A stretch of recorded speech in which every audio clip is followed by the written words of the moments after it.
عوام اور فوج کے رشتے کو کمزور کرنے والے کبھی کامیاب نہیں ہوں گے۔ اندرونی عناصر اور بیرونی قوتوں کے درمیان گٹھ جوڑ بے نقاب ہو چکا۔ یہ گٹھ جوڑ ملک میں عدم استحکام پیدا کرنے کے لیے تھا۔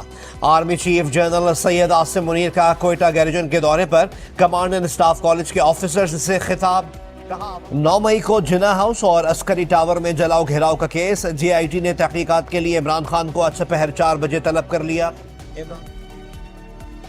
عمران خان نے کہا ہے کہ ملکی معیشت تباہی کے دہانے پر ہے، لیکن پی ڈی ایم حکومت کا 1 پوائنٹ ایجنڈا تحریک انصاف کا خاتمہ ہے۔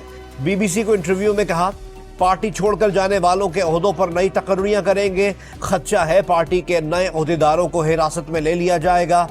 حیران ہوں کہ وہ اس سب سے کیا حاصل کرنا چاہتے ہیں۔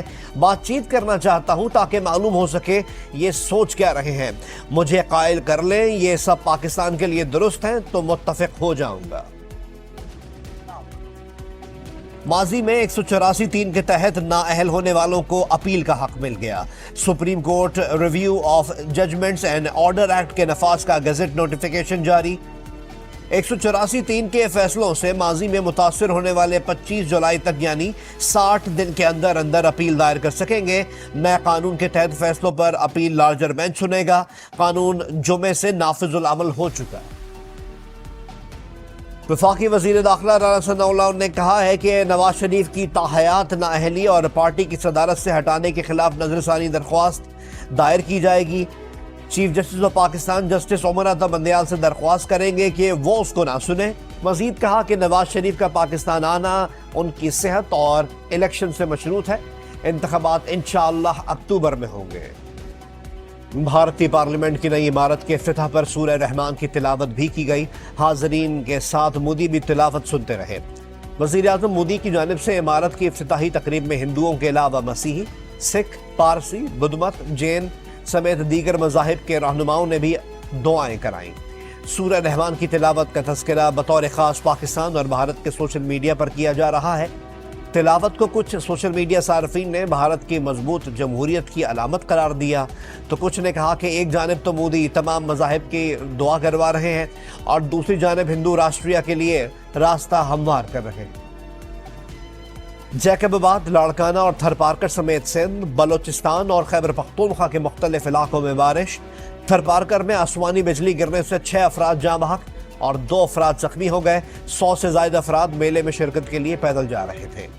محکمہ موسمیات کی آج بھی صوبہ پنجاب، خیبر پختونخوا، بالائی اور مشرقی سندھ، بلوچستان، گلگت بلتستان اور کشمیر میں آندھی، جھکڑ چلنے اور بارش کی پیشگوئی۔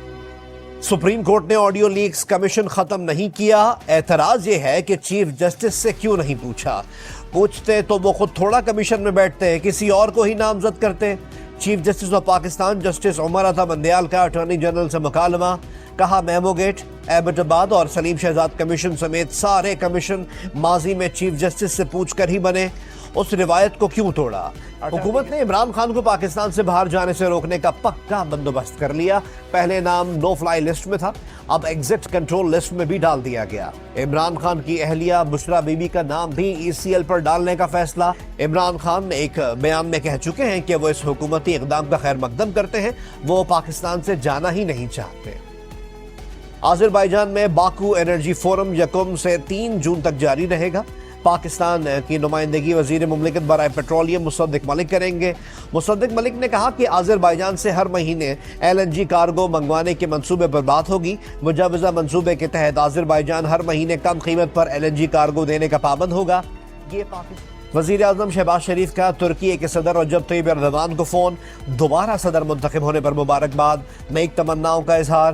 کہا برادرانہ تعلقات کو مزید مضبوط بنانے کے لیے آپ کے ساتھ مل کر کام کرنے کے لیے پرعزم ہے۔